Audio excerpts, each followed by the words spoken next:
Greetings and welcome to the United States Transhumanist Party Virtual Enlightenment Salon. My name is Gennady Stolyarov II, and I am the chairman of the U.S. Transhumanist Party. Here we hold conversations with some of the world's leading thinkers in longevity, science, technology, philosophy, and politics. Like the philosophers of the Age of Enlightenment, we aim to connect every field of human endeavor and arrive at new insights to achieve longer lives, greater rationality, and the progress of our civilization. Greetings, ladies and gentlemen, and welcome to our U.S. Transhumanist Party Virtual Enlightenment Salon of Sunday, January 19th, 2025. Today, we are pleased to offer you a fascinating conversation about the anthropology of the transhumanist and cryonicist communities. Joining us today is our distinguished panel of U.S. Transhumanist Party officers and members, including our Director of Visual Art, Art Ramon Garcia, our Director of Longevity Outreach, Ben Ballweg, our member from Texas who heads the Texas Transhumanist Party, Alan Crowley, and our foreign ambassador in Spain and technology advisor, Dr. Jose Cordero. So welcome to our panelists. And our special guest today is Dr. William Dawley. He is a postdoctoral researcher at the University of Bergen in Norway, working on the Human Futures Project with a focus on technoscientific immortality. And this is quite a fascinating project. You can find out more about it from its webpage, which I have displayed here. Dr. Dawley's role is to research cryonics in the United States and to better understand the transhumanists associated with it, especially their view of humanity's place in history and the future.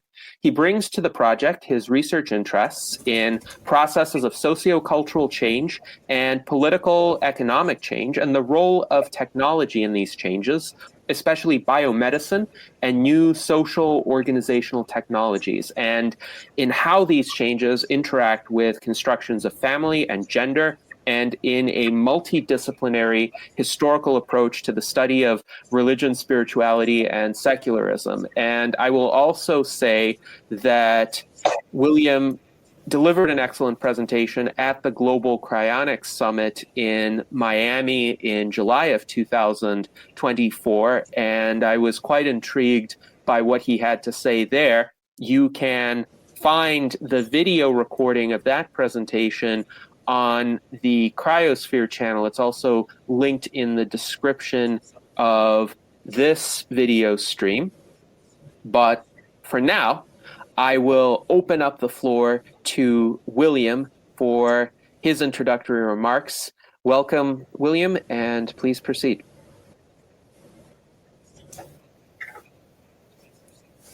Thank you. And I appreciate everyone for having me here. I also apologize in advance. We've caught a round of illness here in my house, and I will do my best to not show that. But yes, I've been working on this project for 3 years now. I'm a social anthropologist that was trained at the University of California in San Diego. And this project is based out of the University of Bergen in Norway, as well as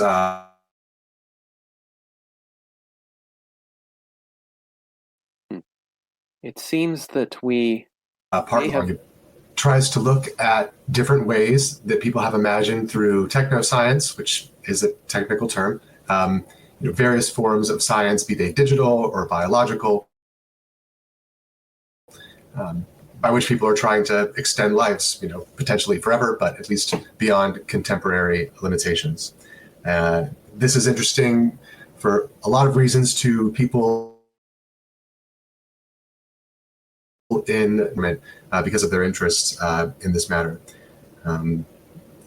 Personally, I'm the only American on the project, I think, other than Anya Bernstein, who's naturalized to the U.S.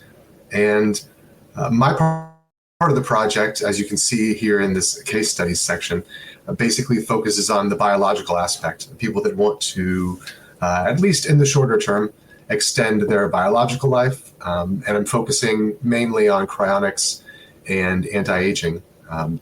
Although I have plans to expand this project in the future and look at some other angles of this. Other members of the project have focused on, what is commonly known as mind upload and other forms of digital immortality. I don't mean to use the term immortality really loosely. I know that it's somewhat contested, and actually one of the papers that I've written that will be put out in the first issue of a 2025 journal out of Germany called Curare, which is the Latin for to cure, is essentially about this shift that I'm calling cryonics 2.0, which isn't perhaps a total qualitative shift, but does represent some changes in what I've perceived in reading about the history of cryonics and the way that it was conceived in its earlier years, and the sorts of demographics and cultural interests that people had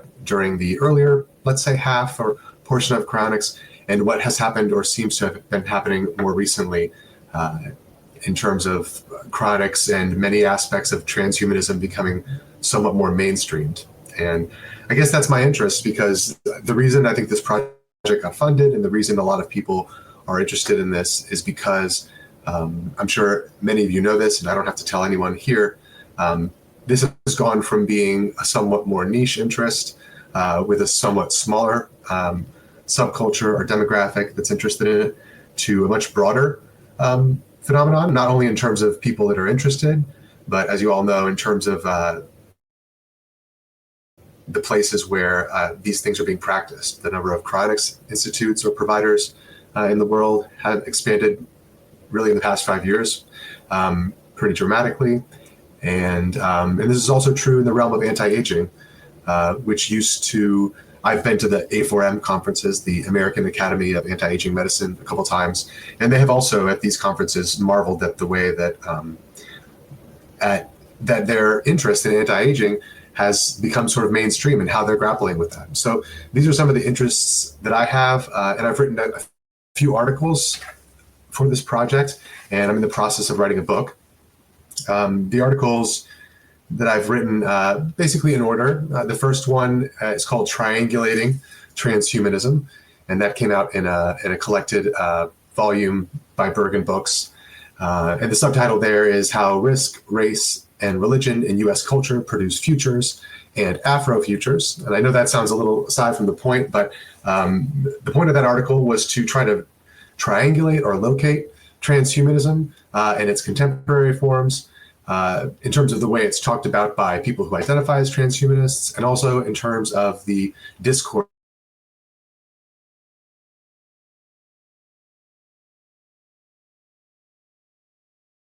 around other futurisms, see transhumanism, dialogue with it, and I specifically in that article focus on Afrofuturism, but I'm also interested in phenomena that many of you are interested in, solar punk, other sort of futurisms that have come in and out of fashion.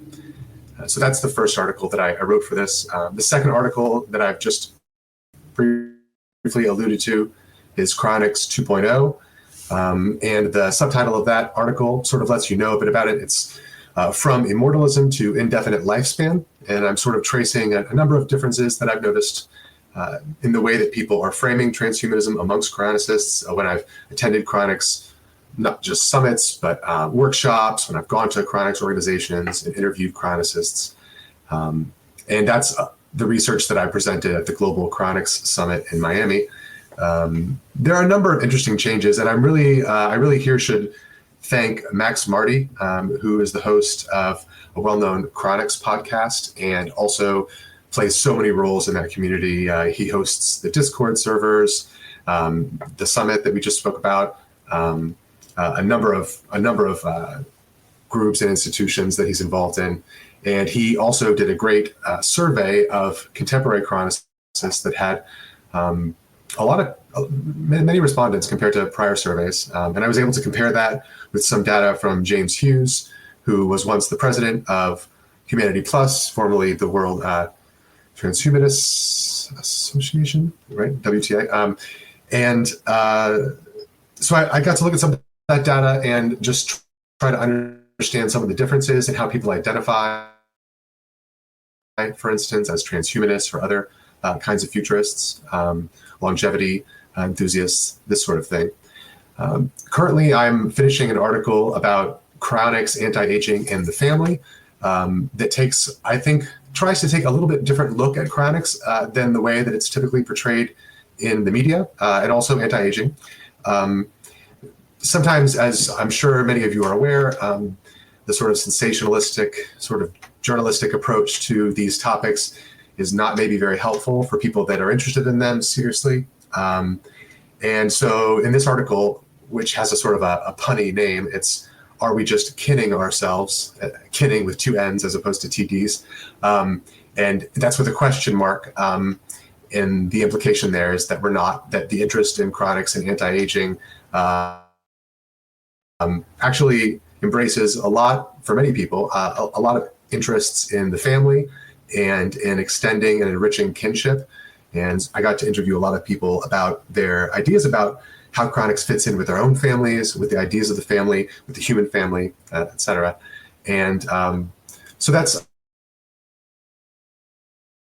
I think, and in the future, I'm writing a grant right now that tries to look at the overlap between disability as a topic of study and topic of medical science and transhumanism, because in my time in these circles, I have noticed that many transhumanists, many people that are interested in anti-aging and cryonics see the relationship and link between the technologies and advances that they're promoting and disability. Very often, many of these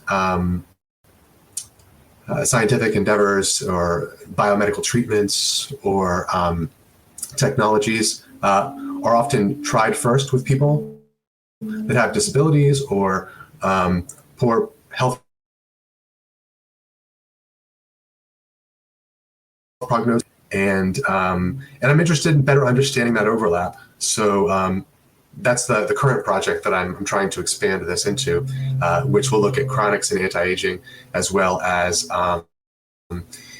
brain-computer interfaces and sort of other more digital technologies that initially are being used with people who have disabilities, but have many transhumanist applications. And so that's my goal in the future. And I guess that's most of the research that I've done so far, and I'm happy to talk about it in a little more depth while leaving room for questions and making sure I'm not missing anything major. Yes, thank you very much, William, for these introductory remarks. And I will note that those who would like to look at the case studies that you prepared for the Human Futures Project may navigate to the link below. This was also the website that we had displayed during your introductory remarks.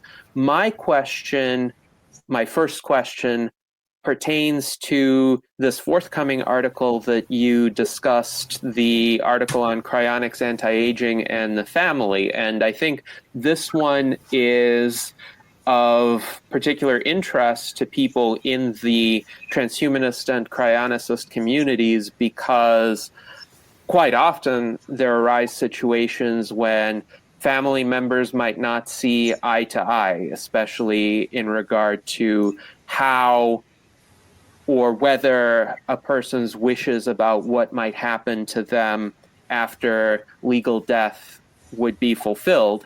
And I do wonder if your article delves into that and how these dynamics might vary as well, because I can envision circumstances where some people who want to make certain provisions for themselves would have the support of their family members, but other people might not encounter even an understanding of that. And we've seen that in the history of cryonics as well, where, for instance, there have been legal battles, say, most famously with the family of Ted Williams. That was a high-profile case where Ted Williams wanted to have his let's say, his body cryopreserved, and some of his family members differed from that. So do you delve into that in your article on cryonics, anti-aging, and the family? Definitely. And actually, to be honest, I struggled with how much of that to include. In some ways, I think that part of the story is a little better covered. But one of the last comments that I received from a reviewer basically suggested that I also include this to, just add to the nuance of the picture. I've also attended some of the OSLAP seminars, which is an acronym that has to do with legal asset preservation. People that wish to preserve that either to both to be cryopreserved and also to set aside some number of their assets, both for the cryopreservation itself and in the hopes of future revival or recreation. And so I think that is, maybe the central tension, what you've identified, which is on the one hand, many family members historically have not been supportive. They have fought against people's plans for cryopreservation. And I think this has been maybe a little bit better understood than the other phenomenon, which is where people like the former CEO of Alcor have their entire family signed up, more or less, or most of their family signed up. So I think those are really the two sides of it. On the one hand, you have the fact that many people are not supportive of their family members or former family members pursuing this. And in fact, the cryonics community in some ways has talked amongst itself and even mildly complained that there isn't more of a family orientation around these things. And I think that was, for instance, one of the things that people sought to underline with the role of Patrick Harris and people like him that tried to bring, let's say, a more family-friendly or familial face to cryonics. On the other hand, one of the things I try to deal with in the article is the way that, in fact, for many people, the future that they imagine for themselves, they very much want their family members, or at least as many of them as would wish, to be a part of it. And so I was sort of not surprised, but when I encountered these interviews and I elicited more interviews about this topic, I realized that this has not been as well covered. For some reason, the depiction of cryonics and anti-aging has been, in its more negative moments, seen as entirely egotistical, and even in its more neutral moments, seen as at least individualistic, as mostly individuals seeking this for themselves.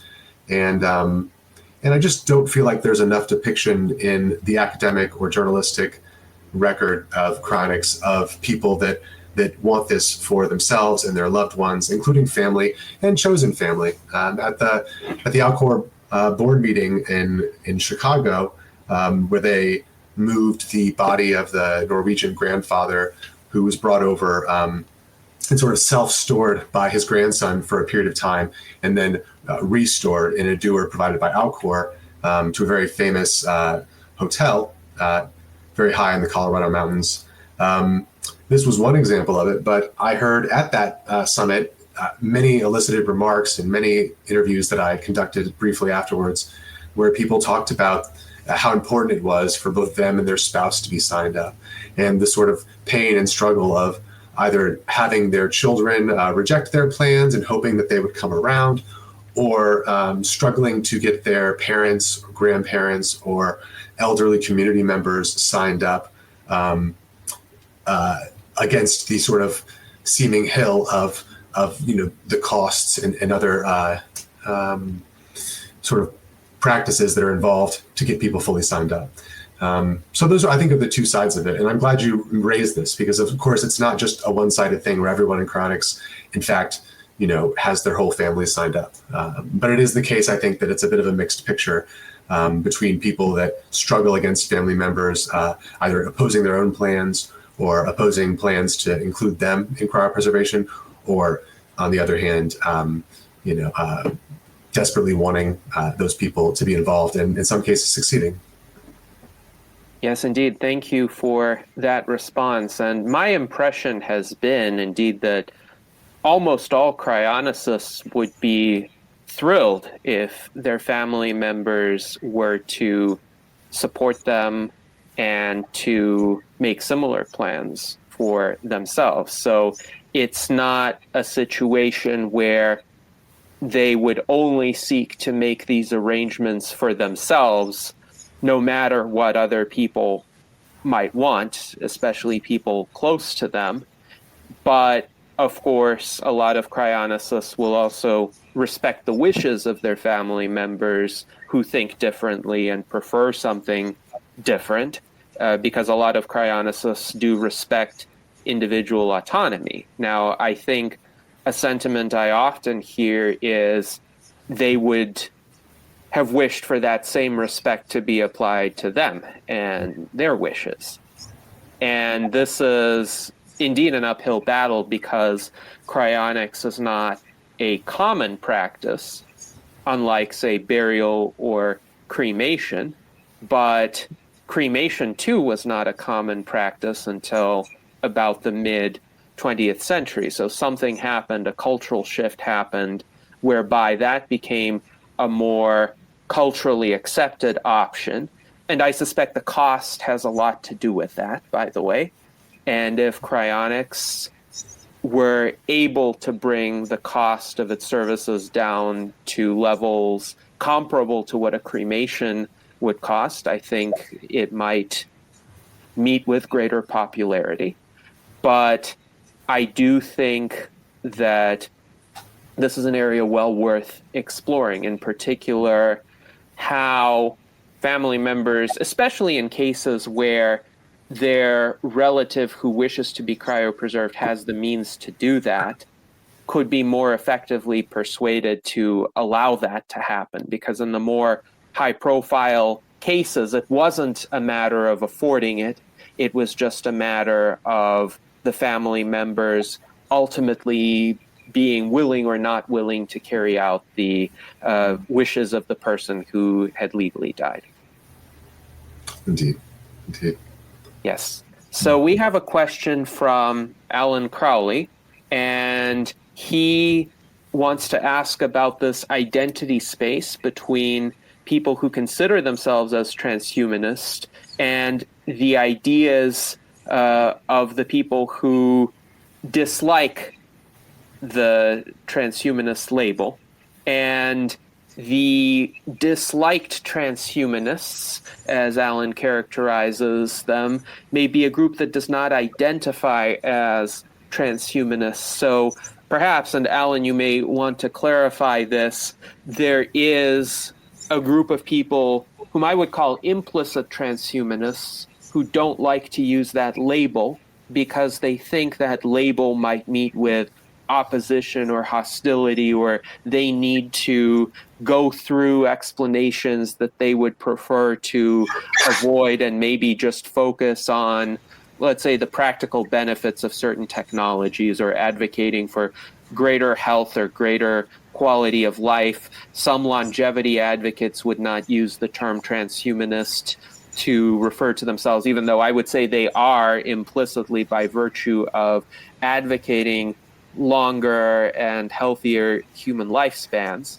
So what are your thoughts about this tension? Because your research does focus on this, and you've even identified a trend whereby some of the younger members of our community are actually less hesitant about using the label transhumanist and being more open about these ideas.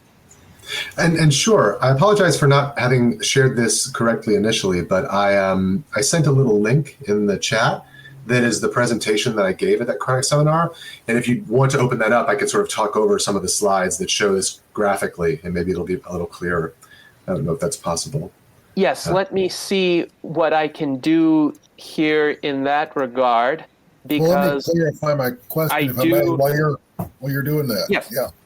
I was just going to say, I know that when I worked in various operations in Iraq, some were about, psychological, kind of winning the hearts and minds or persuading people to do things. And a lot of that went, a lot of the research in that was about how people identify, right? So does somebody identify themselves as a citizen of Iraq first, and then secondly, by their religion, Shia, Sunni, Christian, etc., or are they, educated or aristocracy first, and then, citizen next?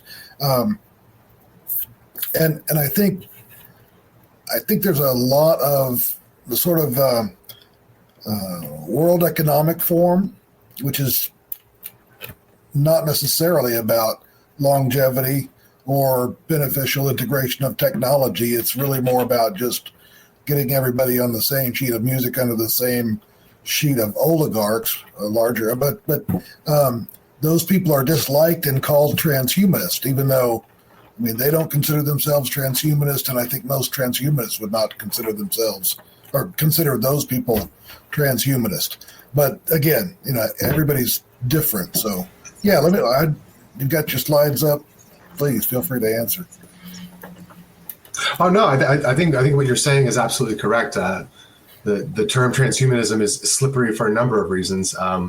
One of them has to do, as I talk about in this paper, with the sort of baggage that it has accumulated, and the trend that Gennady was referring to, where the result of this has been that older generations of cryonicists have, in some cases, at least in public, artfully dropped the transhumanist label and the immortalism label even more strongly because of the idea that it has certain connotations that they no longer wish to emphasize. For them, the practice of technoscientific immortality, the practice of trying to extend their lives, is more important than the label. And I think there's a lot of room for debate about that, because there's also an argument, I guess, that people should have an ideology or a conceptual framework to guide these efforts. So the trend that I noticed, and if Gennady can sort of scale through these slides just a bit, basically there are these two things. On the one hand, a shift from transhumanism becoming an explicit label that is used by a very specific set of organizations and people, to this broader effort where a lot of people agree with the goals of transhumanism without necessarily wanting to use the label. So there's something like an implicit transhumanism. And that's actually something that I took from one of Gennady's earlier podcasts.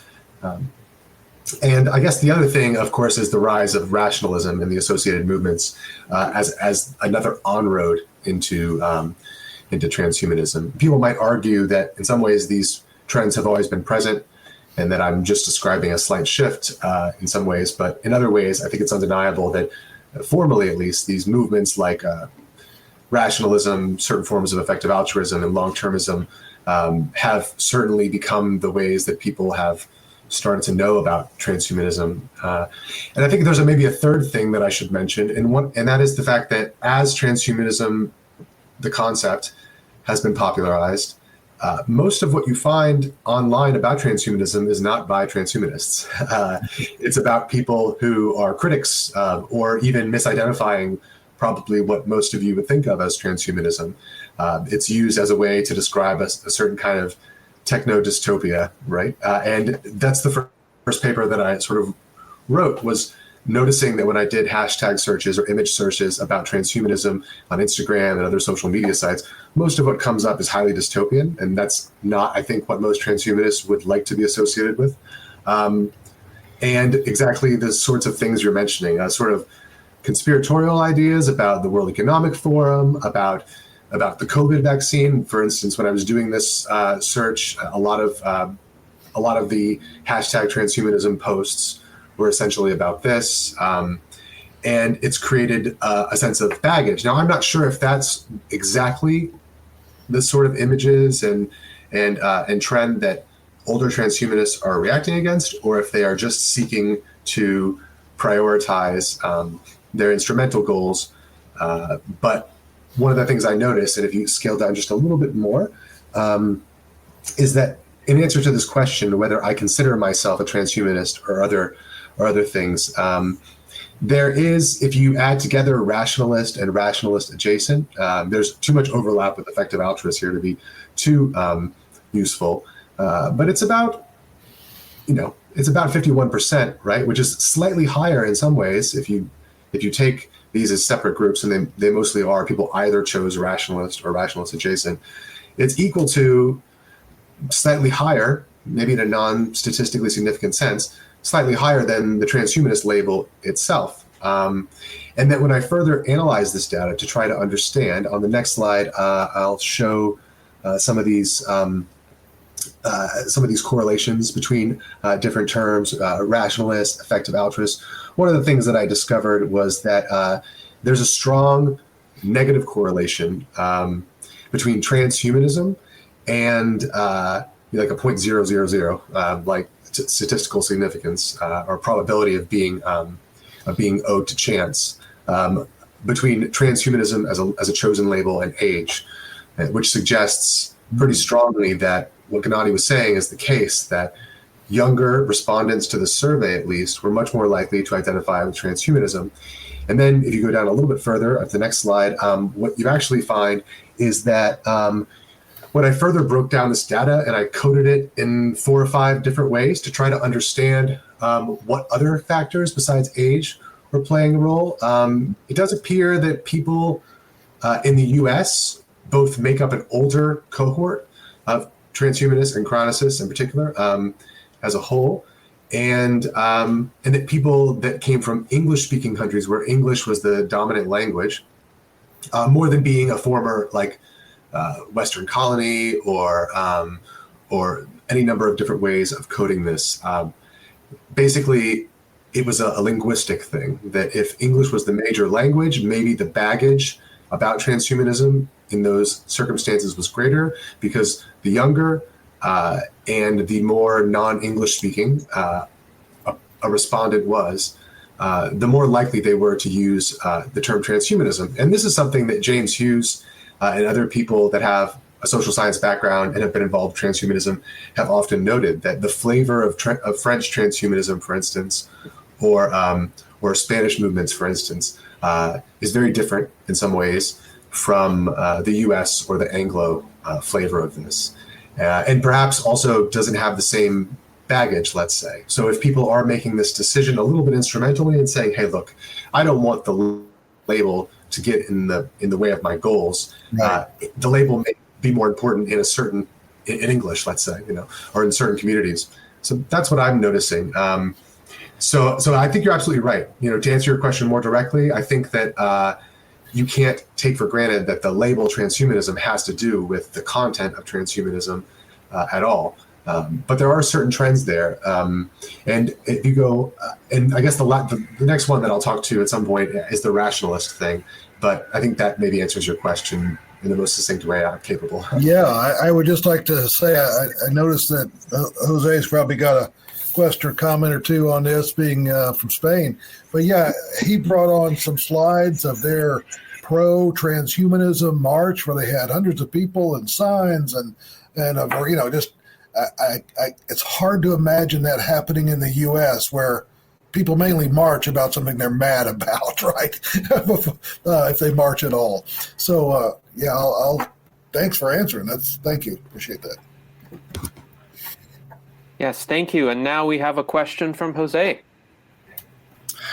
Yes, hello. This is a very interesting discussion. And I am just looking at the website of the University of Bergen. And I had 2 questions. One about other case studies covering different areas of transhumanism, if you can mention just that briefly. And also, I am surprised that there is an advisory board with 2 very prominent people in the biological side of immortality, like Vadim Gladyshev and also Leon Peshkin. So did you get those in, or how did they come out in the advisory board?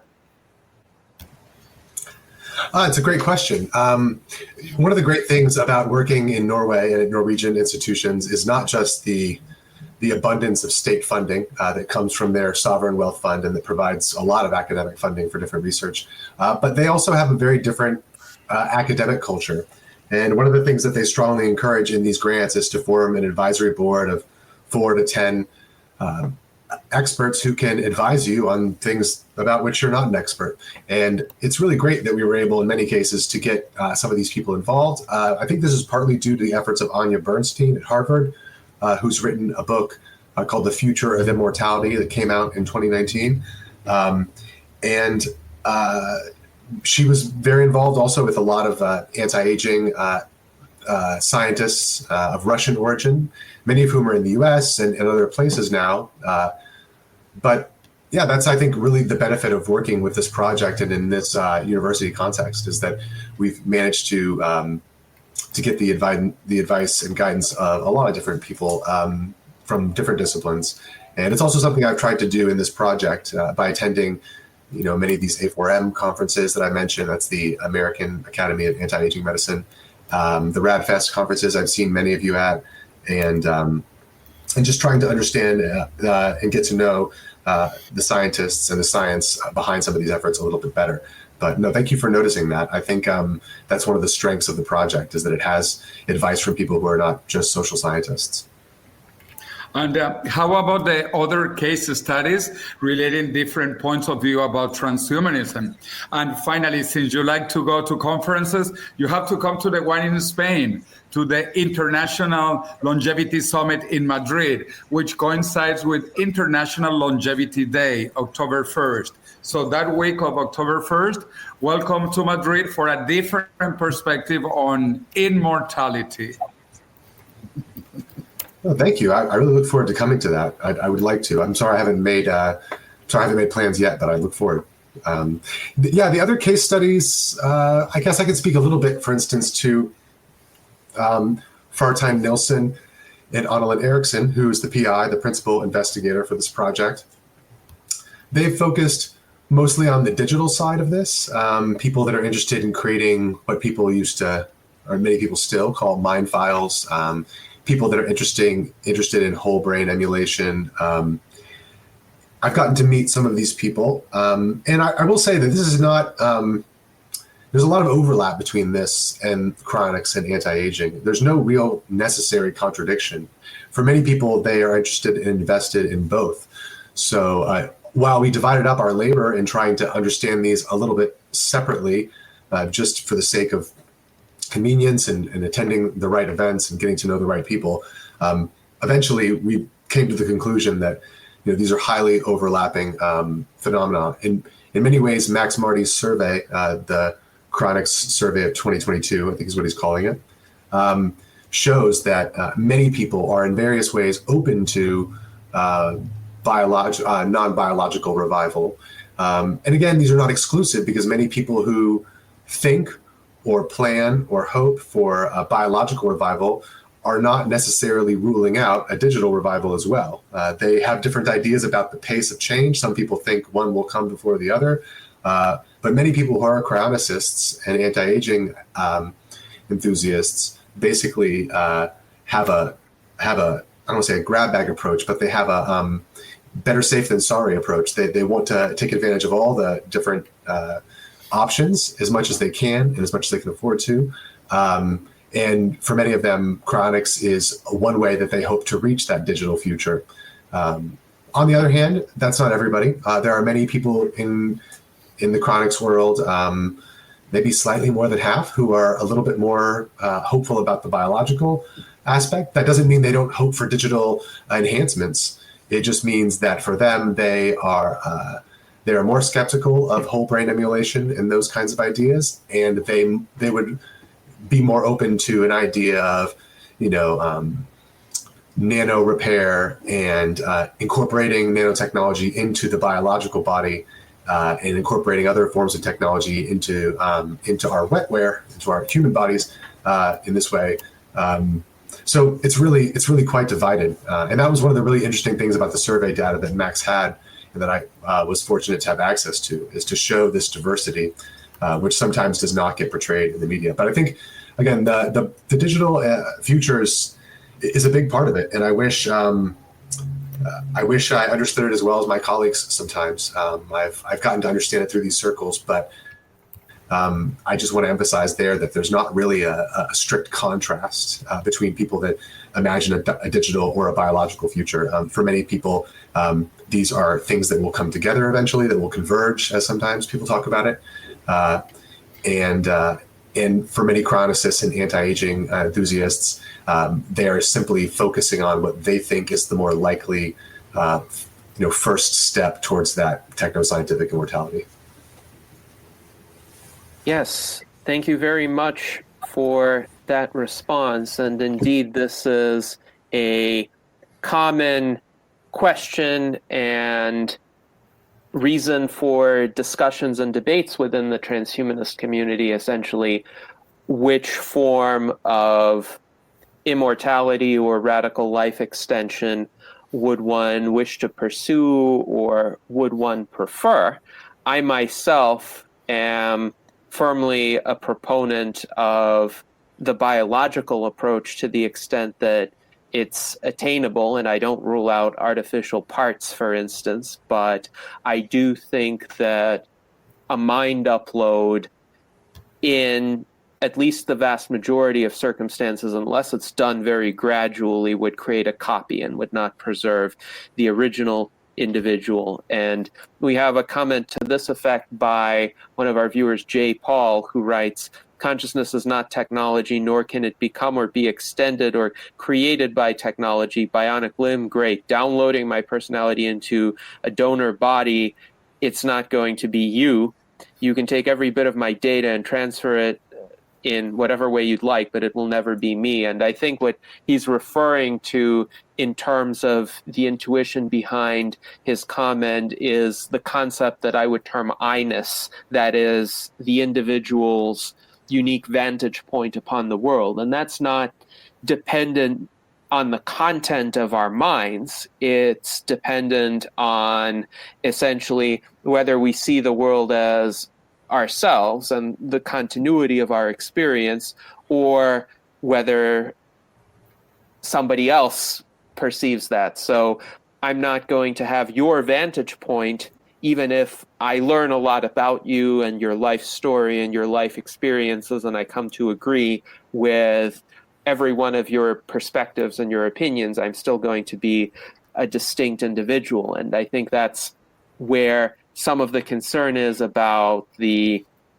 mind uploading or whole brain emulation kinds of approaches, but it is an ongoing discussion. Now, we also have a comment from Alan, and thank you very much for your quite generous support. Alan says he finds the various ways that different people think about how humans use technology to be fascinating.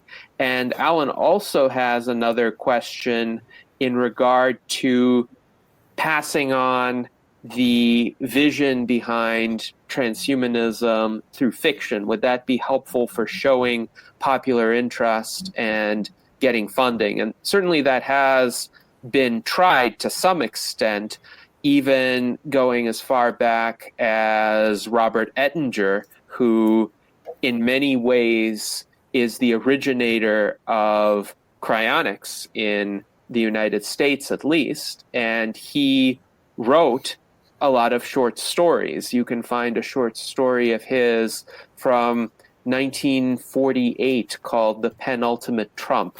And it's not referring to the Trump we know of, but it is a story about cryonics and essentially a wealthy entrepreneur who pursues cryopreservation and gets resurrected in a distant future. So this is an approach that has been tried. It has been a relatively under-resourced approach compared to all of the dystopian science fiction out there and the multi-million-dollar Hollywood productions that tend to portray a dystopian future because it's easier to do that, to create conflict and tension.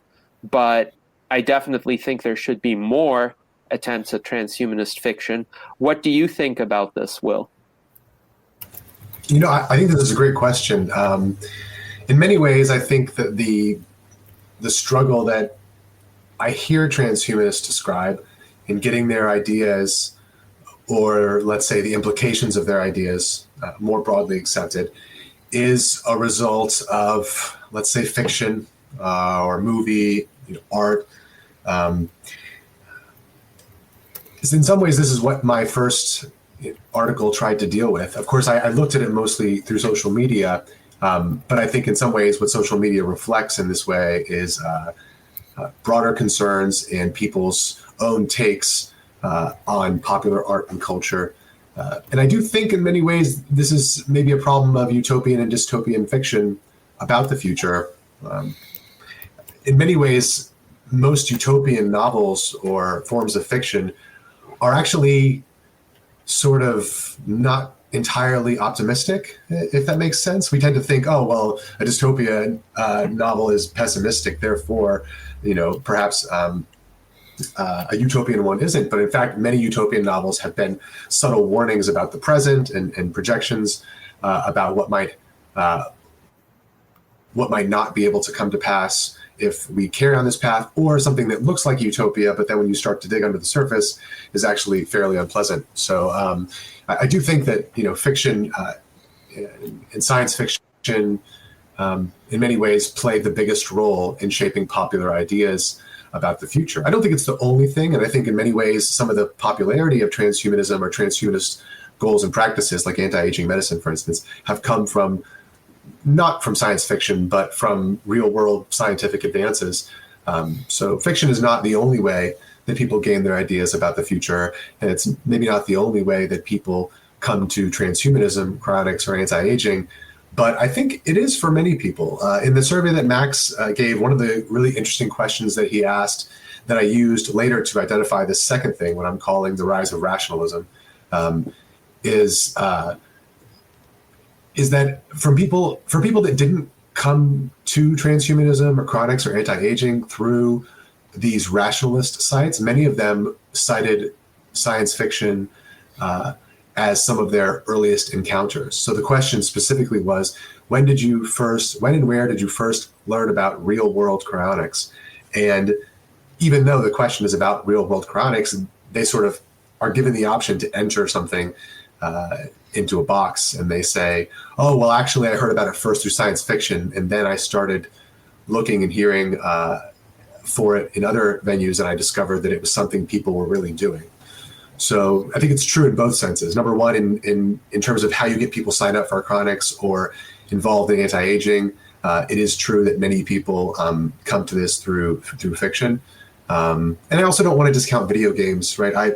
It's not my particular strength here, gaming, but I think that when we talk about art and popular culture, we can't underestimate the role of that either, especially for people that are into this sort of thing. I think, for instance, the major cryonics server and place where people discuss these things that I know of is a Discord server. And of course, Discord initially was a gaming venue and remains predominantly a venue for gamers. So I think it's not an accident that was the venue. And in fact, they had to sort of guide many of their older members onto Discord and show them how it worked, because for the younger members, they could take it for granted. They were part of these worlds also.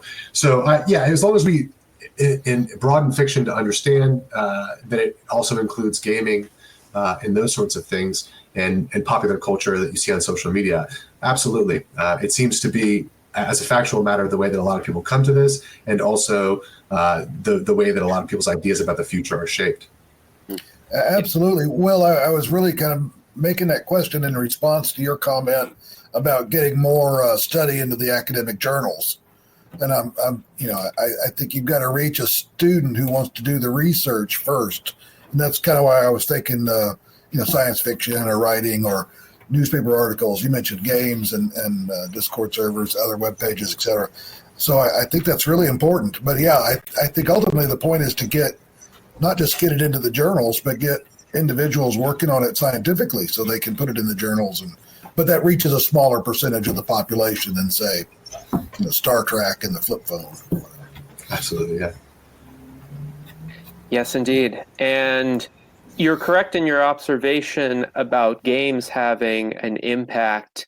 We've had several people on our virtual enlightenment salons, including our current vice chairman, Arin Vahanian, who were quite strongly inspired by the game Deus Ex Human Revolution. And this is a game that I played myself, though I had been a transhumanist explicitly for about a decade when I played it, and implicitly for much of my life. But there are a lot of other games that are implicitly transhumanist, any games that involve some element of space exploration or action in space, where one can see a civilization that's greatly advanced compared to our own. A game that has a very detailed universe like that is Mass Effect, the Mass Effect series. And even some of the earliest computer games gave people a certain frame of mind that I would consider broadly transhumanist. If you think of the Civilization series, for instance, I played the original Civilization game and really the subsequent ones through Civilization 6. And the idea that you are essentially overseeing the development of an entire society from the hunter-gatherer era to the space age. And there are some civilization scenarios or extensions that allow one to go beyond the contemporary level of technology. That does shatter some of the status quo bias that a lot of people are prone to, because people can see within the course of a few hours how technology in particular can radically change a society, and their frame of mind becomes one of, well, this kind of change is possible, not one of, well, the present is pretty much like the past and the future is going to be pretty much like the present, which I see an astonishing number of people still thinking, despite all of the radical transformations that have happened during the course of our lifetimes. And Alan also points out Cyberpunk 2077. So that's another game. And there are many more.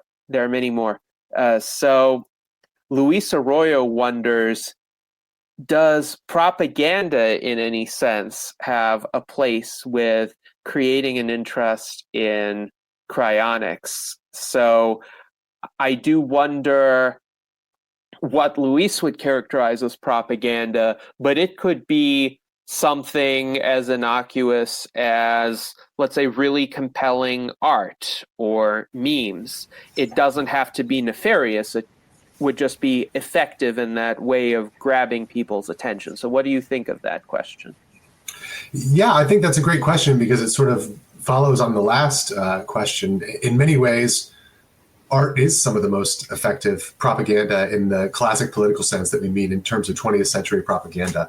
You know, it's not all just, when you think of like Soviet or Chinese propaganda that we normally in America think of as like propaganda, you know, in quotes. You know, sure, it was art sometimes of guys with burly forearms, you know, like showing the strength of the proletariat in this way.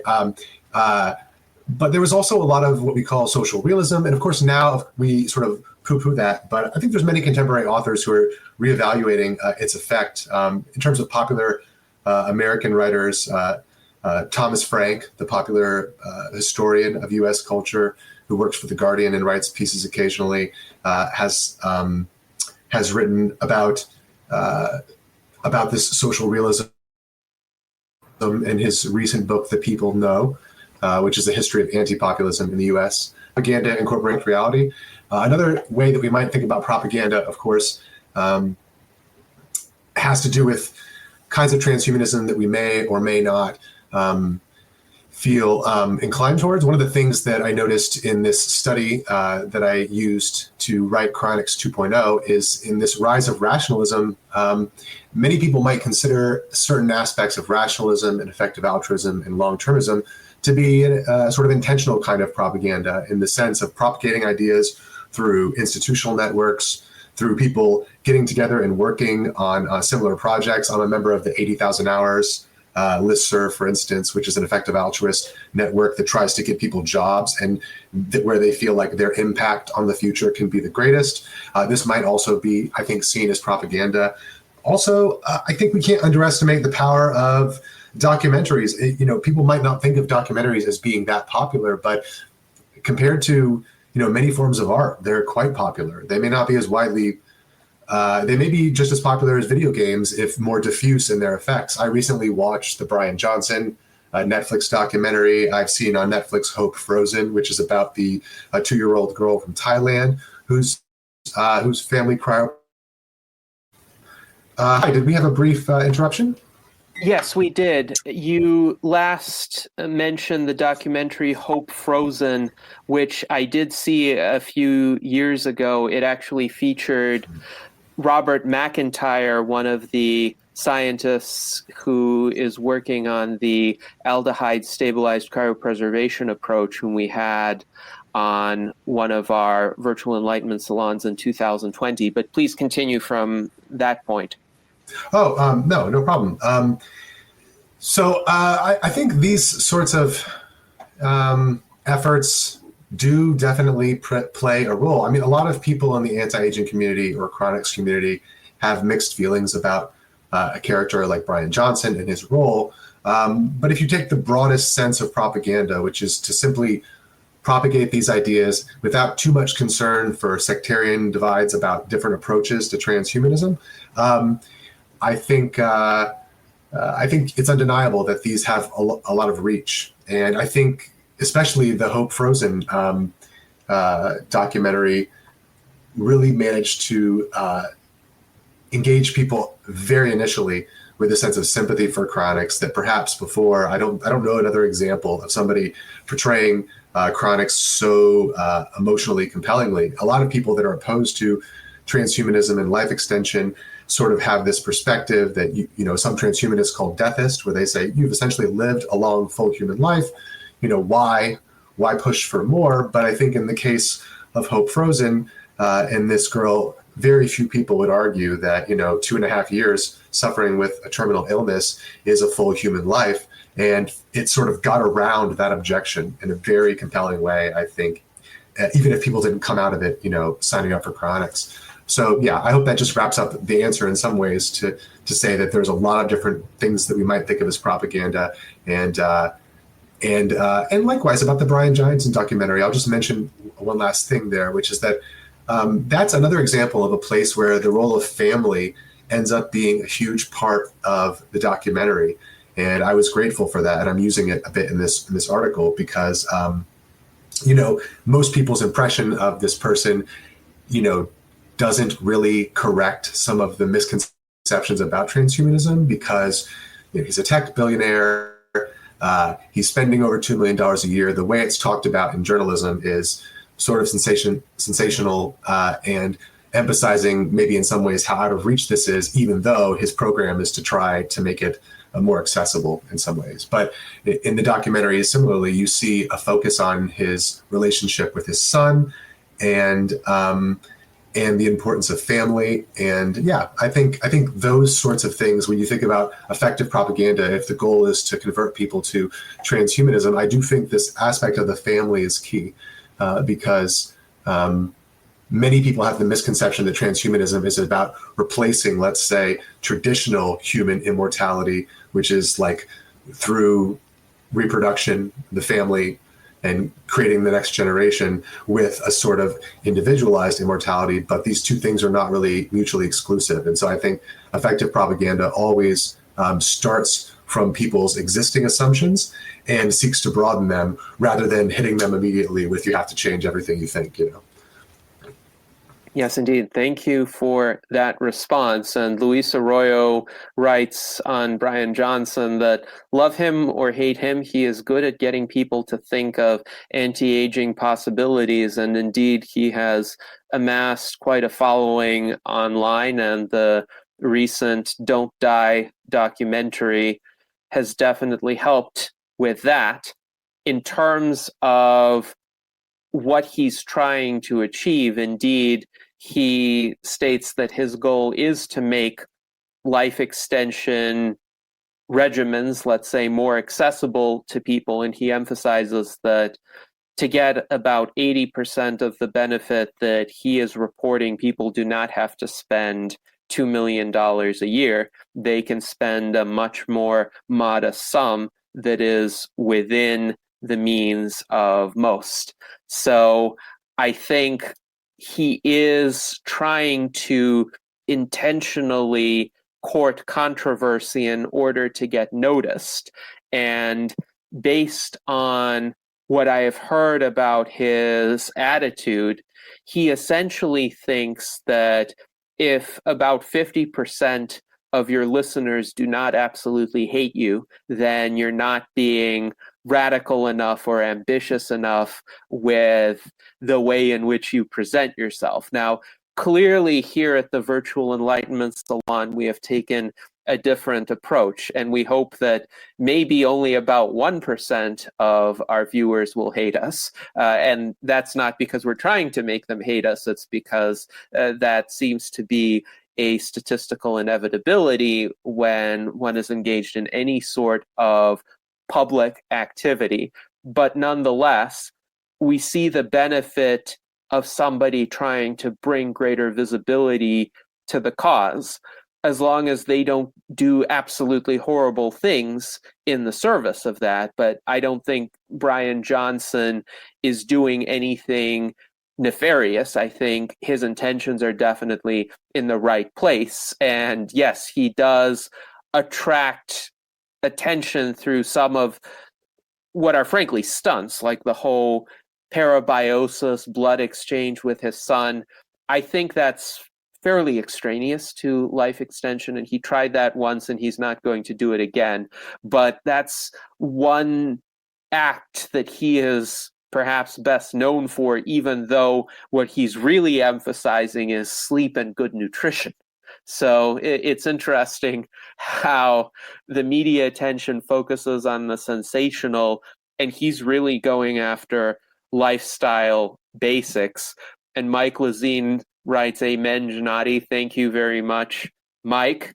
And we have so many interesting comments right now from our audience. This has sparked a great conversation. Alan writes to Luis, "That was like a master class in a nutshell on propaganda. Thanks for the question." And thank you, Will, for the answer.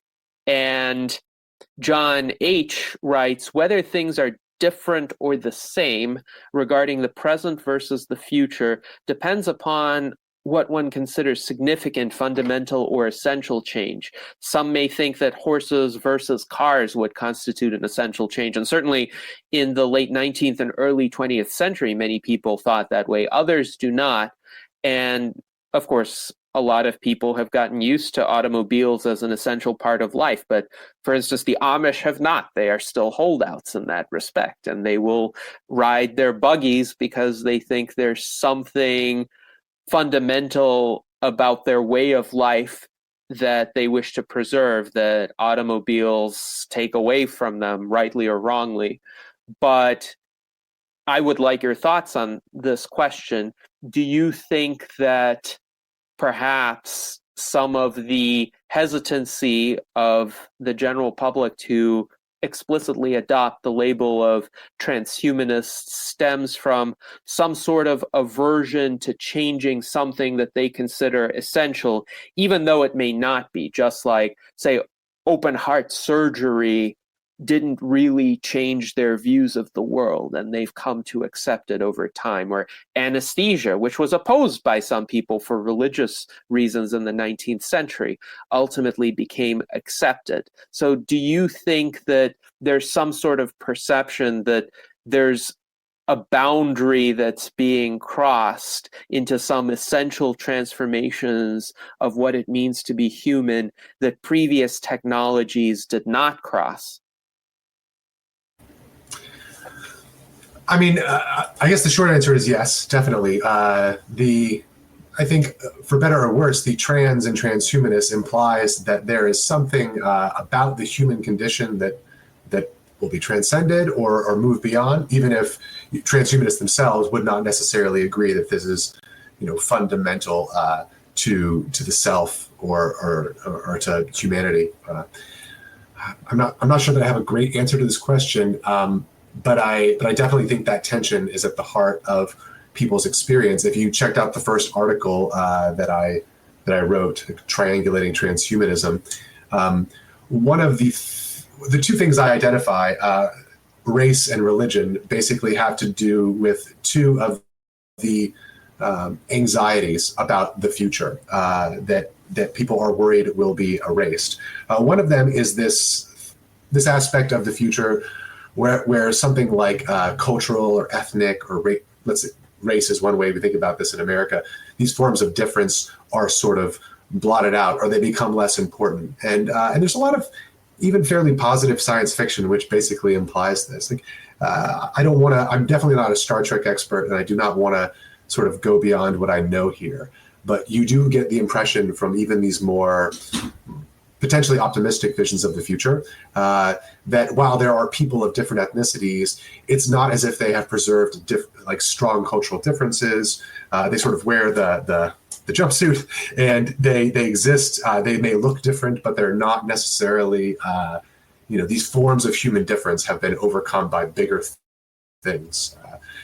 So I think there's a little bit of anxiety about the idea that the future might really be about erasing cultural diversity or variation, whether or not that's true. And I think this is one of the reasons why when you do an image search on something like Afrofuturism or indigenous futurisms, you don't see the same level of pessimism. I think on some level, this is just a sheer fact that a lot of people want to see themselves in the future. They want to see these forms of human difference persisting, and they dislike the idea that futurism is either an erasure of these differences or that it is a sort of,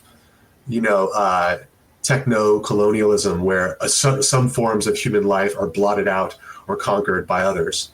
And I think that is indeed part of the anxiety and the reason that other forms of futurism do not have this problem. Likewise, I think if you looked at something like solar punk, there is the idea that the optimism in it is the idea that technology does not conquer nature, it grows together with nature and forms a happy sort of coexistence with nature. And this is also perhaps part of the anxiety, the idea that at present technology, with all of its benefits, seems to provide some danger or damage to the natural environment, and the fear of it has to do with the idea that this is a straight line that will continue, that technology will continue to erase aspects of nature. I think that's one thing. And the other thing I think that people may object to is this aspect that we call religion. Now, I, in a previous life and in previous research, was an anthropologist of religion, and I've spent a lot of time with religious communities. And I'm interested in the fact that transhumanism itself, even though many transhumanists are sort of adamantly self-identified secularists, that's not all transhumanism. I know a lot of Mormon transhumanists. There are other examples, I suppose, and there are maybe other religious systems that are more implicitly open to something like transhumanism because of what the content of religion is. And I'm very hesitant to use the word religion in this way because I think there's a lot of assumptions and baggage that the term has that really come from people's own religion or own cultural background. Like in our society, for instance, we tend to assume religion has to do with God or the afterlife, where in many cases that's simply not the case, that's not what religion per se is about. But I do think there is this anxiety about playing God that you see people express, and I likewise think that there are ways around this or to ease this tension. And frankly, I think one of the reasons that a person like Brian Johnson, on the one hand, he'll make sort of almost irreligious or anti-religious comments on Twitter, that as Gennady points out, are perhaps intended to be a little bit of a thorn to sort of wake people up and sharpen attention to his project. But I also think there's something to the fact that not only is Mormon transhumanism, let's say, one of the biggest religious transhumanisms that exists. It has to do with something about Mormon theology and its history that makes people that are raised in Mormonism open to this, let's say, civilization game type effect, where there are forms of Mormon theology that believe in theosis, which is the term from orthodoxy about divinization of the human, about making people more godlike over time, or evolving people spiritually and technologically into more godlike forms. But also there's a way where the minute I found out Brian Johnson was Mormon, it made a lot of sense, because there's something about Mormonism as a cultural and religious system that's very good at propaganda, at conversion, you know? And Brian Johnson manages to be both provocative and unerringly friendly and nice seeming in a way that Mormons are very effective at being. And in fact, I would say it's one of the, perhaps, you know, I don't want to go outside of what I know here, but it's perhaps one of the reasons that they're so effective in converting people. They have had one of the fastest growth rates of any religious movement in the world, certainly in the 20th and 21st century, partly owing to the fact that some of it is the content of the belief, and some of it is just self-presentation. And I think that even if Brian Johnson has, you know, rejected aspects of his religious past, you know, this is also a cultural thing, and we could perhaps learn from people like that who have come from backgrounds that specialize in propagating their ideas, and not just through words, but also through, you know, the way that they compose themselves and present themselves. So I think that I don't know, this may have got a little bit off topic from what, you know, Gennady asked, but, you know, to come back to it, I think that there are a lot of reasons that people may fear transhumanism and or misunderstand it or have misconceptions about it that have to do with things like culture and ethnicity, that have to do with things like ideas about nature, and that have to do with things like ideas about religion and spirituality. But I don't think these are necessary tensions. And I think there's a lot of counterexamples that we can point to where transhumanism has adopted aspects of what we might call religion, or respect for cultural difference, or respect for nature and biology that that, you know, work against this this prejudice. Yes, indeed. And of course, transhumanism is a big tent. So we do welcome people of a broad range of religious and other ideological backgrounds, and certainly cultural backgrounds, so that in reality, we do have a great diversity of thought within the transhumanist community, and we would seek a world where that kind of diversity is accepted and permitted to flourish. Now, Luis Arroyo writes, "A united world or humanity is a goal to some and a fear to others." And I think, just like, say, in the Star Trek United Federation of Planets, there is a certain degree of, let's say, common principles that are followed. On the other hand, there's a great diversity of cultures and even sentient species that are able to collaborate in a world of abundance and tolerance.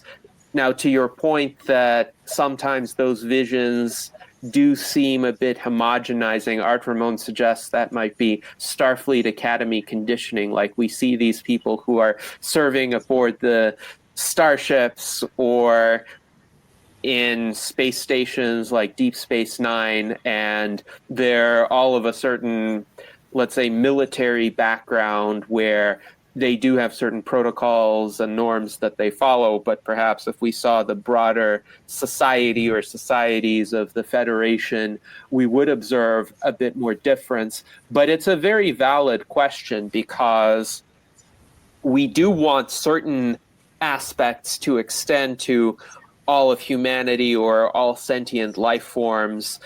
Our Transhumanist Bill of Rights, version 3.0, discusses sentient entities and the rights that they should have, but within those rights, there is presupposed to be a great deal of room for differences, both in terms of individual choice as well as cultural norms that people may choose to adopt or reject. And of course, those would include manner of dress, food choices, choices of whom one worships or doesn't worship, and lifestyle choices as long as they don't harm others. So all of what's encompassed within a broadly humanistic worldview is also encompassed within transhumanism and expanded upon.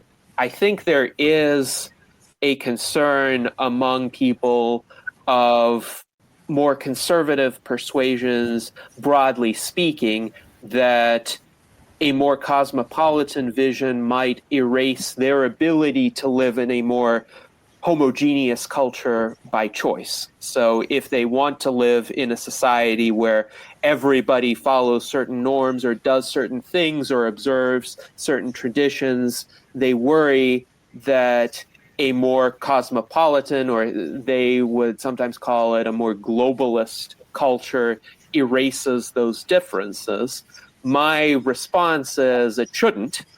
And transhumanists don't want to erase those differences, in the sense that we're not going to tell the Amish to stop following their particular traditions or force them to embrace technologies that they don't want to embrace. And we think that future technologies are also a matter of choice for individuals. And if they want to live in communities where those technologies are not utilized, they should have the right to do that.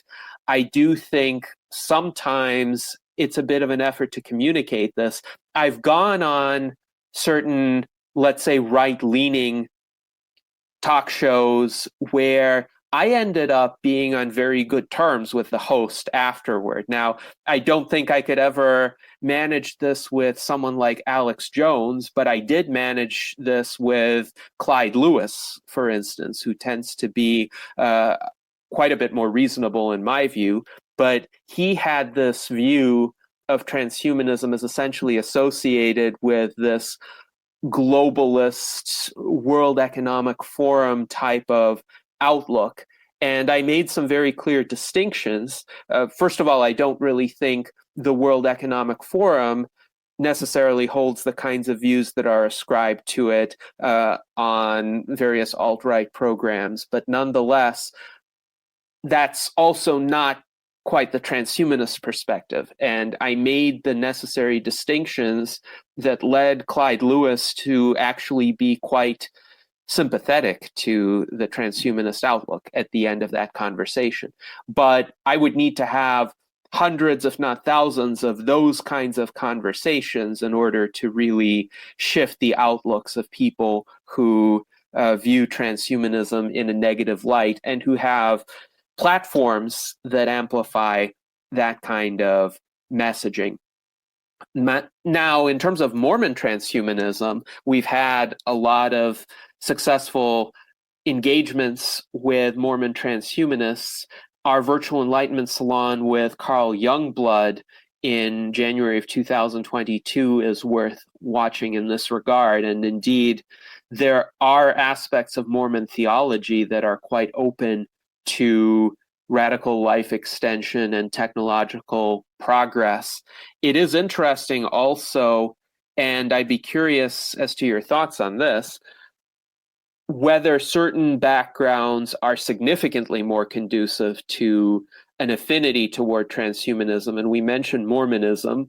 There are also surprisingly high proportions of Russians or people from Russian-speaking countries and transhumanist communities, and there may be a strong influence of Russian cosmism for that.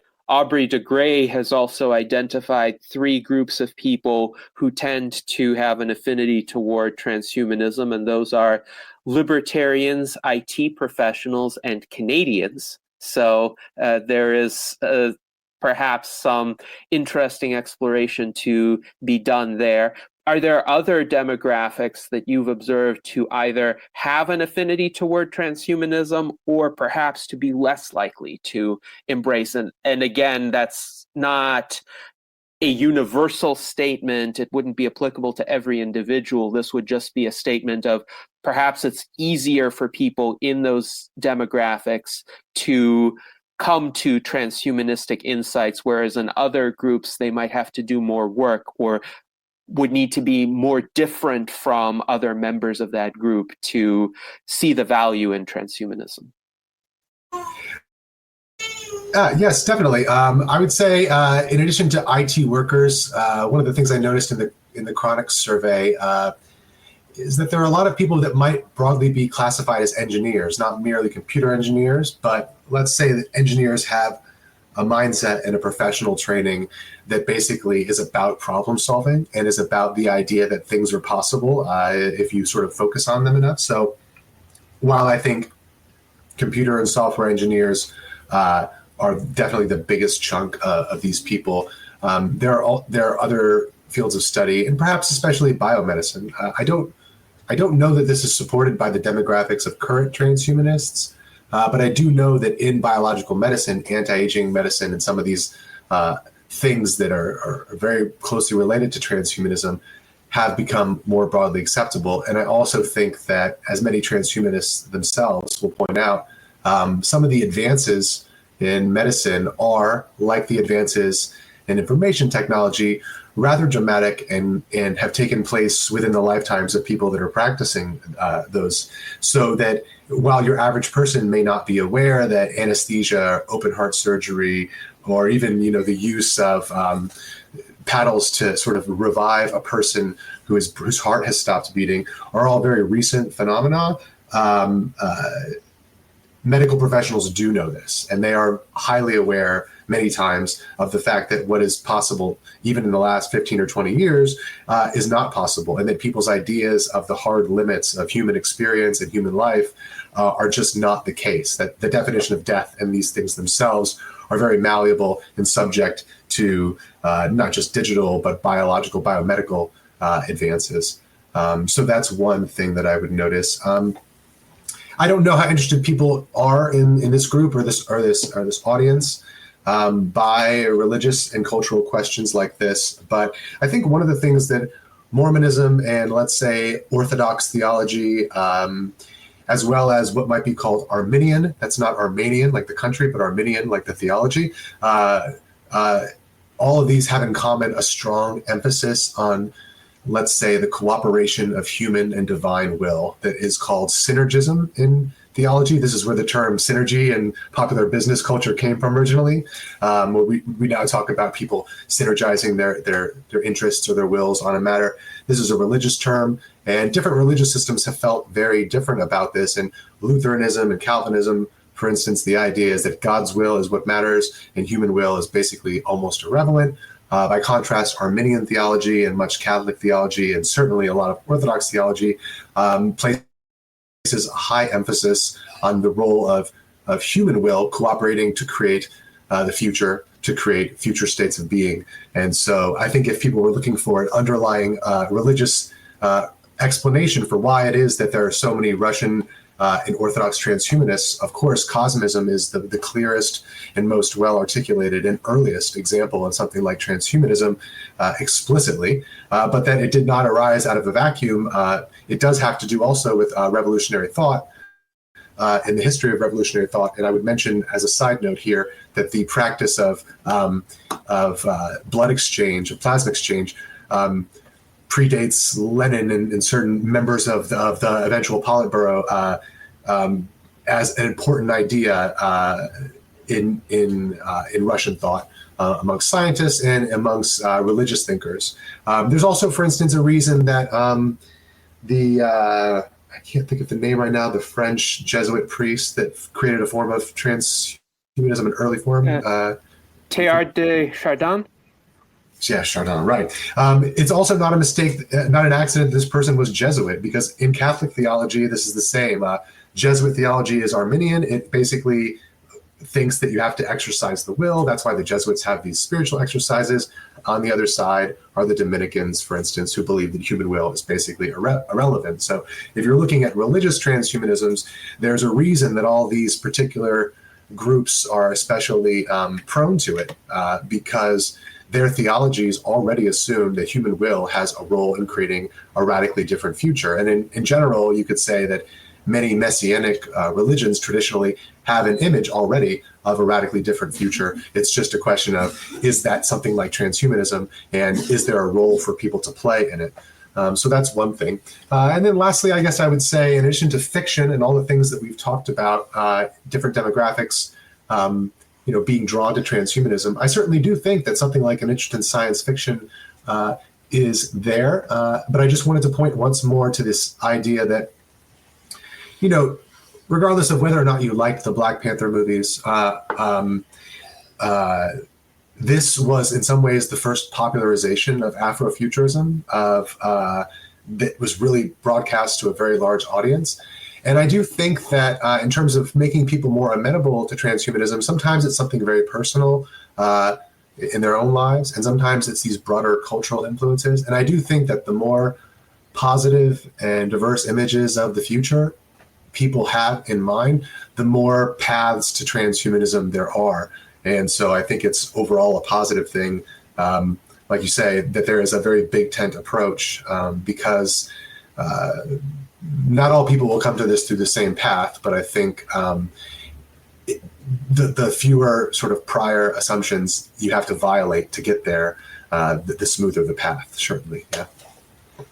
Yes, absolutely. And thank you for that response. What we're trying to do in the Transhumanist Party is essentially make the paths of as many people as possible toward transhumanism as easy as possible by essentially identifying what those paths might be, what obstacles stand in the way, and removing those obstacles where possible. And hopefully, with the many virtual enlightenment salons that we've had, if people find that their path intersects with one or more of them, then they will see how some of those obstacles might be lifted. And you mentioned blood transfusions as well earlier in Russian history. One of the leading proponents of those approaches was Alexander Bogdanov, who used to be a prominent member of the Communist Party even before the Soviet Union was formed. He was essentially Lenin's rival for power. And after the Communist Revolution, he essentially founded an institute where he performed some of the experiments that he essentially outlined for fighting diseases and extending lifespans. Unfortunately, he died in the course of a blood transfusion where he tried to save the life of a student who had malaria and tuberculosis. And he actually did save the life of that student, but this was in 1928. And I think by doing the blood transfusion, he caught the diseases himself and perished from them, unfortunately. But yes, there was, especially in the early Soviet Union, a lot of this kind of cosmos thinking that was inspired by thinkers like Nikolai Fyodorov and Konstantin Tsiolkovsky. Tsiolkovsky lived into the Soviet era until 1935, and he was able to also actually work on developing prototypes of some of his inventions, especially in the realm of rocketry. And he served as the inspiration for the Soviet space program subsequently as well. And a lot of this history is well known to Russian-speaking people because it was taught to some extent, of course, distorted through propaganda. But people know that this isn't just something completely fringe, that this existed in the past. And I would say the greater obstacles in that part of the world stem from a kind of fatalism about current conditions. A prevalent mindset is, well, things are falling apart now and the quality of life is bad now. And talking about a transhumanist future may be nice, but in the minds of those people, unattainable for those who are alive today. But they don't have the same kinds of moral objections that a lot of people in the West would. I will also point out, it's interesting that you noted in your research that there's a negative correlation between being in an English-speaking country and embracing the term transhumanism, whereas people outside of the Anglophone world, for whatever reason, are more inclined to be receptive to that term. And that's kind of strange because a lot of transhumanist thinkers are concentrated in the English-speaking world too. I would be interested in more of your thoughts as to this particular disconnect, and what influences do you think are behind it? Sure. I think, the answer to this is in some ways, rather brief, which is that it is precisely the fact that while many aspects of transhumanism, essentially early transhumanism, are Russian in inspiration, both cosmism, parabiosis. Also, there are many aspects of early 20th century left-wing and communist thought that explicitly founded themselves on very techno-futuristic images of the future. Another great book that was written about this by James Scott called Seeing Like a State essentially looked at the relationship between US and Russian thought about the state, which are seen often as oppositional. But it took a long look at the way that in the middle of the 20th century, scientists looking at agriculture were explicitly in a lot of communication back and forth across this political divide. And it has some great images there of futuristic, almost solar punking seeming images of agriculture in the future. And it's like, is this Russian? Is this American? You almost can't tell because there was a certain optimism amongst those people about what was possible about the future. But I think essentially because the weight of transhumanism shifted by the middle of the 20th century to the English-speaking world, that is simply where the baggage is. Transhumanism means things and has a greater social impact in the English-speaking world. And therefore, the kind of thing that you were referring to earlier, Gennady, about this idea about the World Economic Forum, and in particular, its founder wrote a book on the Fourth Industrial Revolution that talks about convergence in a way that I think many transhumanists might talk about the singularity, about the convergence of the biological and the digital. And these are the two, I think, main influences. That on the one hand, transhumanism, explicit transhumanism, has a longer history, or a more, let's say, continuous history in the English-speaking world that gives the opportunity for more negative baggage.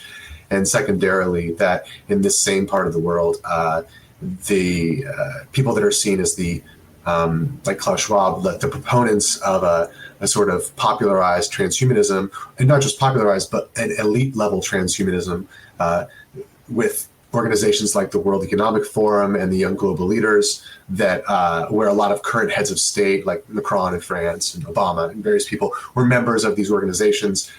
It allows for people that are very skeptical about this kind of thing of transhumanism, it gives them a real specific purchase about the idea that the elites in these countries are in favor of something like transhumanism.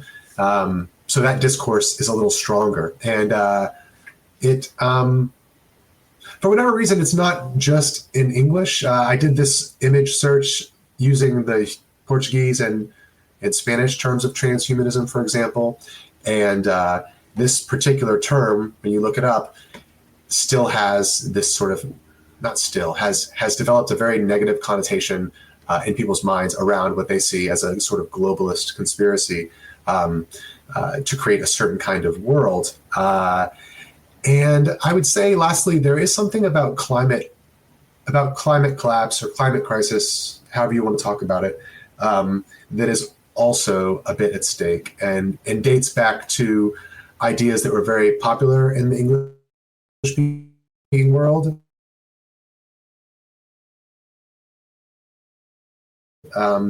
Essentially, then it is overpopulation, which I think is highly dubious. And also the idea that elites in these parts of the world wanted to essentially eliminate most people to produce a greener future. So there's this weird idea. It may seem weird, I guess, to a lot of transhumanists, but I don't want to go too far down this rabbit hole because I'm not promoting these ideas. I just want to be clear.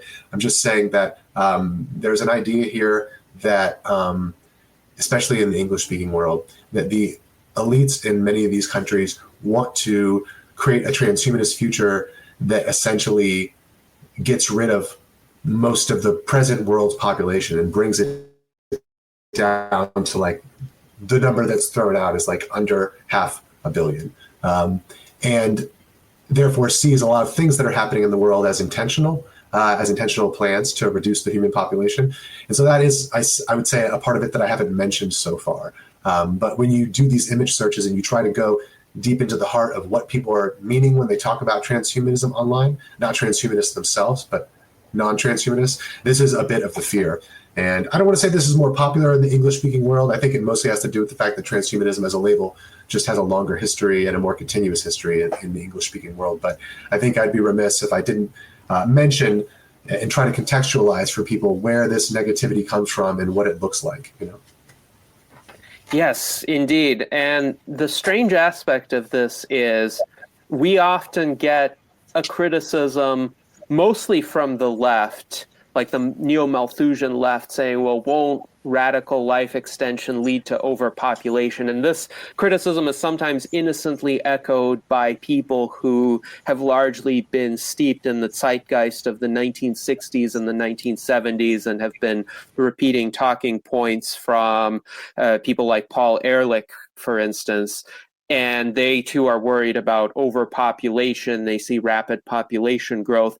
And then there's this other criticism from what I would broadly characterize as the alt-right, saying transhumanists want to reduce the human population. And this just seems to be a completely inconsistent set of criticisms. Of course, transhumanists have often countered the overpopulation argument by specifically stating we do not have an overpopulation problem right now. Even if human populations were to dramatically increase, there would be sufficient resources, especially with human ingenuity being amplified by having more minds in existence. But also transhumanists encourage additional technologies that would greatly open up any resource constraints that we have. And for individuals, we see it as a moral priority to extend people's lifespans, not shorten their lives, not take them out of existence. So I am not sure how any person can legitimately think that transhumanists are trying to reduce the overall human population, given our emphasis on radical life extension. And so this has kind of come as a surprise to me because I have, for a much longer period of time, been exposed to the neo-Malthusian arguments about how overpopulation is bad and transhumanism would contribute to more population. So I would just put it out to the critics of transhumanism. Which is it? Which way do you want to attack us? Pick one, and then we'll engage with you on it. Because right now, we are receiving some mutually inconsistent attacks here. But I think your point is well taken. Somehow, a sizable number of people have been led to believe this myth about transhumanism. So now I want to open this up to additional questions from our panel, and let's start with Art Ramon Garcia for his question. Yeah, I've been involved with transhumanism since, at least with the party since like 2020. And, as an artist, I always had the motto, art has the power to change the world. And I was wondering, how can I actually make that happen, at myself as an artist? And, finally it came to me last year. is to create a children's book on transhumanism. So I did that, had the idea, say, in probably October, started working on it in November, and had it done by the 14th. And I actually said, transhumanist, and I wanted to use the T word, so I used 2 capital T words for transhumanist, just so that there wasn't any vagueness on it. So this is on Amazon. I do have, this is bilingual book, English, Spanish, and what prompted me to create this was some guy I was listening to on TikTok, and supposedly he was saying that some engineers had approached him and were saying how Hispanics were falling behind, and that there needed to be some sort of children's book to kind of help Hispanics, reach for the stars, rather than just reading children's books on, making tamales with abuelita, So that's kind of what I did, is I created this Reaching for the Stars children's book, and I also made it about transhumanism. So if anyone who's looked at my book, you see I've got a lot of transhumanist themes throughout the book, interweaved ideas I've had for years, just kind of floated around in my head. And somehow I managed to cobble it together and create a narrative. And you probably haven't seen any research because I just printed it as an ebook on the 14th of last December.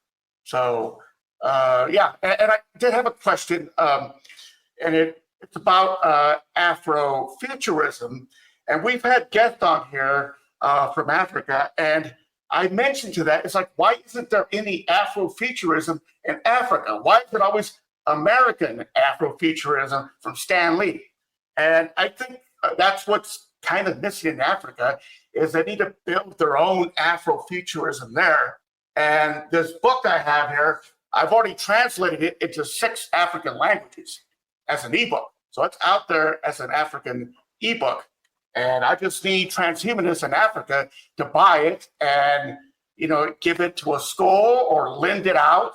And it'd be part of their sort of strategy to engage with the community. You lend out the book, you have the family read it, you go back and you talk to the family.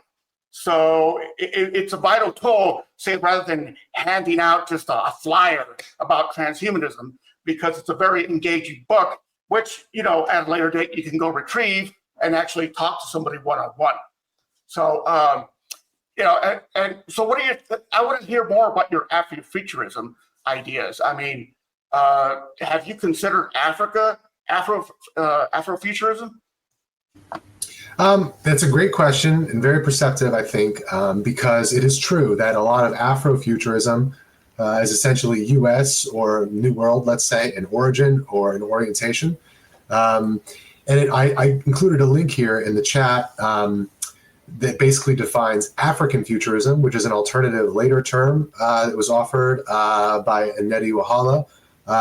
Also, African futurist authors like Okorafor that are well known, that have tried to grapple with this exact question, basically saying, all right, look, I mean, no disrespect to the African diaspora. That's definitely never the intention of African futurism either.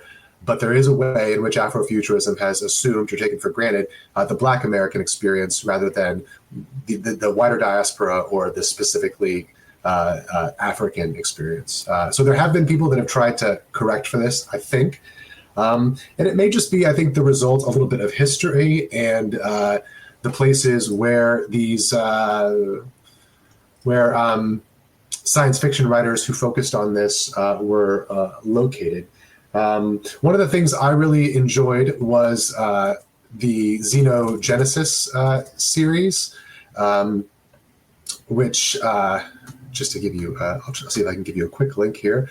But Octavia Butler is the key author here. I think it is partly a result of history that a lot of Black futurisms, let's say, were essentially Afrofuturisms that originated in the U.S. And a lot of people, African authors, science fiction writers, and let's say, speculative fiction writers more broadly, have tried to correct this. So I do think your point is very well taken. There's a way in which a lot of Afrofuturism is not specifically focused on Africa in this way. But I think in many ways the examples of African futurism that have arisen are, if anything, more, I want to say more hopeful. I wouldn't say more hopeful. I would say something like less constrained by the dominant narratives about the future that exist in the English-speaking world. Because as Gnadi and other people here have pointed out, there are a number of strains of pessimism about the future in the English-speaking world that may not exist everywhere. And so I think, if anything, the broadening of Afrofuturism or African futurism has developed in ways that may be helpful to transhumanism to think about and dialogue with. I've also seen a little bit, likewise, I referred to solar punk earlier, and this doesn't have any ethnic or component really necessarily. But I do think this is something you see in Afrofuturism as well. There is the vision of the future, I don't want to say is less sterile, because I don't think that intentionally, like, positive images of the future are intentionally sterile. But there is let's say, a more biological element of this. In the Octavia Butler series, Xenogenesis, she's better known for The Parable of the Sower, or I'm trying to think of other works that are really well known of hers. But Xenogenesis is a great example of a more optimistic view of the future, of expanding and making contact with other life forms, other sentient beings, in a less dystopian way. And I think there's a lot that we can learn from those, because these anxieties and concerns that people more broadly have, even, let's just say, white people in the West, or whatever, these anxieties about the future come from a particular cultural background. And in many ways, adding these different voices that don't assume that a highly technologically advanced future is therefore replacing nature or is necessarily replacing cultural diversity, creates a greater sense of ease. And that's certainly what I focused on in my first article, a greater sense of ease about the future and the possibilities of technological development. So I just want to echo what you're saying here, which is that in some ways it may even be that Afrofuturism is too limiting in the sense of where it comes from, but I don't think it's too limiting in the sense that it and other responses to it are views that correct some of the misunderstandings about what transhumanists want and the kinds of futures that they're interested in by incorporating these other elements of human experience, religion, spirituality, religious, racial, ethnic, and cultural difference, and the incorporation of natural elements into highly technological futures, I think. Thank you. Yes, thank you for that response. And indeed, it is our hope that Afrofuturism and African futurism will become more prominent in the coming years. I think if one looks at which parts of the world is the population still growing in the fastest, one will find the African continent to be among them. And it will be particularly interesting because as Western countries do experience stagnating or declining populations, at least until we get radical life extension, immigration is going to be a necessary component of the solution there.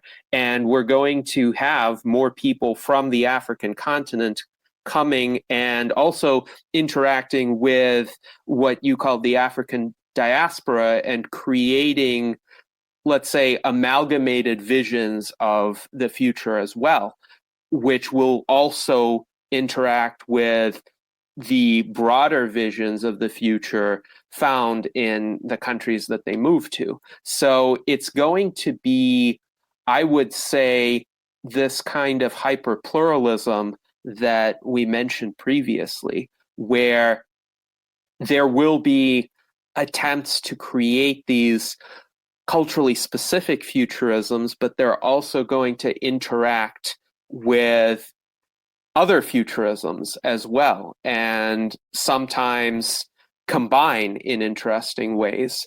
And we're going to see this within the next few decades, perhaps even sooner, in some fascinating ways. I think ways we can't even readily anticipate from our standpoint, but I do think that a lot of the future of humanity in the 21st and certainly the 22nd century is going to originate from the African continent. Just demographically, that is going to be quite probable.